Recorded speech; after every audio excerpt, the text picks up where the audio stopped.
Are you sure? Here's the 30-second lesson on what legends know. Never ask a bride why she's getting married. Don't wear a skirt on a windy day. Deodorant is not a shower. Don't sniff chili flakes. And don't forget, saving is not investing. Legends don't just save, they invest in mutual funds. Mutual fund investments are subject to market risks. Read all scheme-related documents carefully. Like petals of light, the bright soprano notes descended through the summer sunshine over the elderly politician. Sabz dastarus khuda shoirazi, the women's traditional Vanvun song went. Pakistanu Ghazi Aao. The notes mingled with ecstatic cheers as Morarji Desai, just 2 weeks short of the 1977 elections that would see him humble Prime Minister Indira Gandhi, crossed the small bridge that linked the old Srinagar neighborhood of Rajouri Kadal to Mirwais Manzil, the home of the influential Islamic cleric Mirwais Muhammad Yusuf Shah.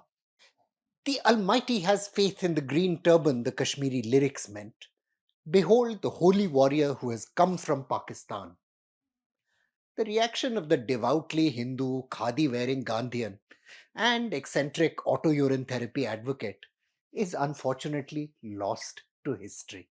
5 years after Kashmir's special constitutional status was dismantled, its citizens have elected an alliance led by a family Prime Minister Narendra Modi has blamed for destroying entire generations. To keep the National Conference led coalition out, the central government had even engaged in a less than discreet flirtation with the Jamaat-e-Islami and secessionist leaning politician engineer Abdul Rashid Sheikh.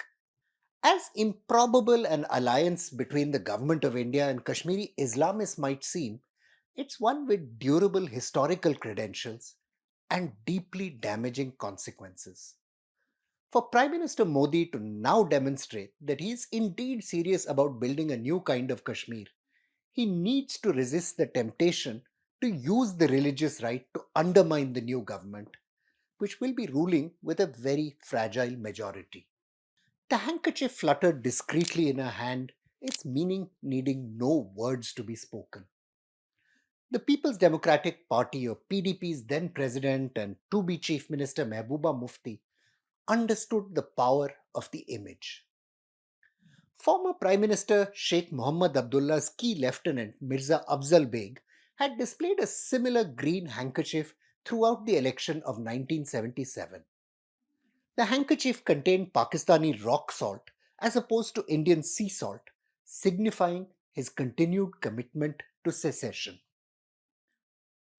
From their bases in Pakistan, jihadists let it know that Mehbooba Mufti's promise was an illusion, a trap disguised in the colors of the earth, one Hizbul Mujahideen spokesperson warned. The actual snare, though, was being laid by India for itself. Led by former Research and Analysis Wing Chief Amarjit Singh Dullat, India's intelligence services had worked for years to draw Kashmiri secessionists back into electoral politics.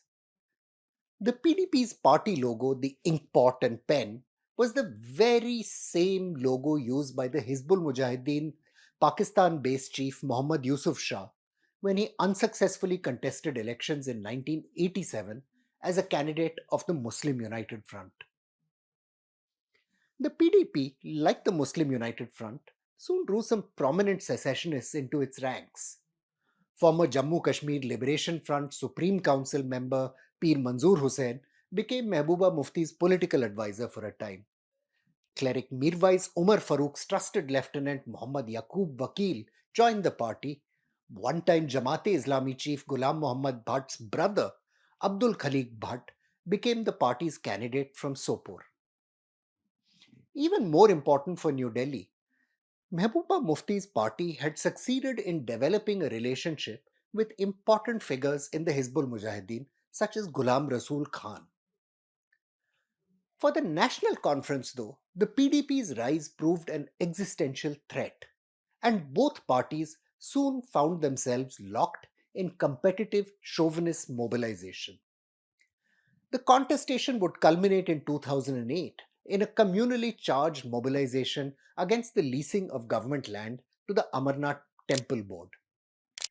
Even though Islamists catalyzed those violent protests, politicians of both the PDP and the National Conference played an important role, hoping to grow their local legitimacy.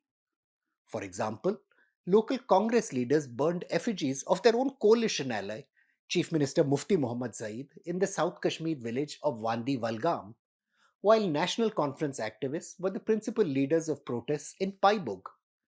National Conference cadre, killed in their hundreds by jihadists, I should point out, even helped build a memorial to slain Pakistani jihadists who'd been shot dead during the protests near Gandarbal. Fueled by support from the major parties, Islamists rapidly gathered strength. The former Jamiatul Mujahideen terrorist Masrat Alam Bhatt, the Dukhtaran-e-Millat women's leader Asiya Andrabi, and secessionist politician Mehrajuddin Kalwal spearheaded campaigns against the influx of migrant workers, against prostitution, against the supposed rising tide of personal sexual freedoms, and alcohol use. They cast these as part of a grand Indian plot against Islam. Islamists attacked schools for displaying portraits of Mother Teresa and Bhagat Singh, kidnapped teachers for failing to enforce the veil, and even publicly tortured ordinary residents who were deemed to be insufficiently pious.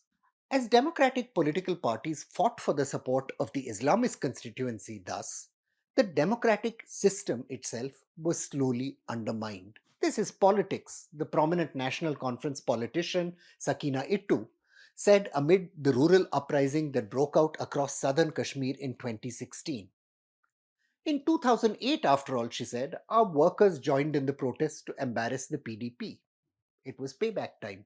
Leading up to the political crisis of 1984, when Chief Minister Farooq Abdullah's dismissal from power began opening the way for the long jihad in Kashmir, Indira Gandhi is said to have proclaimed, I'm not worried about democratic norms. I'm not going to kiss Kashmir away just because of them. And as she battled to crush Sheikh Abdullah's movement for a plebiscite on Kashmir's future, political scientist Navneeta Chadda Behra has recorded in an authoritative book on the region's politics, Indira had indeed become increasingly disdainful of democracy. Among Indira's most consequential actions was to enable the Jamaat-e-Islami to contest elections in 1972, even though it did not accept Kashmir's accession to India, the very grounds on which Sheikh Abdullah's plebiscite front had been banned. Even though the Jamaat-e-Islami won just 5 seats in those 1972 elections, it received a great deal of political and constitutional legitimacy. The party was able to develop a network of schools and madrasas, build mosques, publish propaganda, and place its cadre, most importantly, inside the government bureaucracy. For the Jamaat-e-Islami, as its leader Sayyid Ali Shah would later tell the journalist Asha Khosa, electoral politics was merely a tool to build an Islamic state where, I quote, the creed of socialism and secularism should not touch our lives, and we must be totally governed by the Quran. Following her triumph in the Bangladesh Liberation War of 1971, Indira slowly succeeded in wearing down Sheikh Abdullah, and 4 years later, in 1975, compelled him to accept an agreement that all but ended Kashmir's special constitutional status. Following this agreement, called the Delhi Agreement, Indira made her first post war visit to Kashmir, which included a boat procession that, and I quote, propelled by turbaned oarsmen, was reminiscent of the visits of Mughal emperors. Even though it had abandoned its promise of a plebiscite, the National Conference fought hard after 1975 to retain its position as Kashmir's preeminent political party. The Jamaat-e-Islami was banned on Sheikh Abdullah's watch and its leaders were locked in jail. In 1977, after the emergency was lifted, the Jamaat-e-Islami lined up alongside the Bharatiya Janasangh, a predecessor of the Bharatiya Janata Party. The bizarre trip, which saw Prime Minister Desai hailed as a Ghazi from Pakistan, was an outcome of that alliance. The National Conference fought back, also using religion. A vote for the Jamaat-e-Islami, Sheikh Abdullah proclaimed, was a vote for the partition-tainted Janasangh, whose hands, I quote, were still red with the blood of Muslims. Islam, National Conference leaders insisted, would be in danger if a Jamaat Janta Alliance government took power. For her part, Behra notes, Indira relentlessly raised communal insecurities in the Hindu majority regions of Jammu, warning that she alone could protect it from Islamism and secession. The elections of 1977 paid off for both the Congress and the National Conference, with both consolidating their regional strongholds on the basis of communal identity. So the National Conference swept Kashmir and the Congress swept Jammu. The template for the course of Kashmiri politics had been laid with tragic consequences. Even though the 2024 elections have been cast as a critical step towards the restoration of democracy and perhaps Kashmir's statehood, three elements of its outcome are less than roseate, just like in 1977. First, even though Engineer Rashid and the Jamaat-e-Islami have been electorally crushed, their reintroduction to politics has empowered their ideas within the political arena. Failure to deliver on the aspirations of young voters could lead only too easily to renewed disillusion with democratic politics. Secondly, the narrowness of the National Conference Congress majority will provide the Government of India with plenty of temptations and opportunities to undermine the new political government. That could have serious consequences. And third, perhaps most important, Jammu and Kashmir, the two regions, are hopelessly fractured today on communal lines, just as they were in 1977 and in 1983 on the cusp of the long jihad.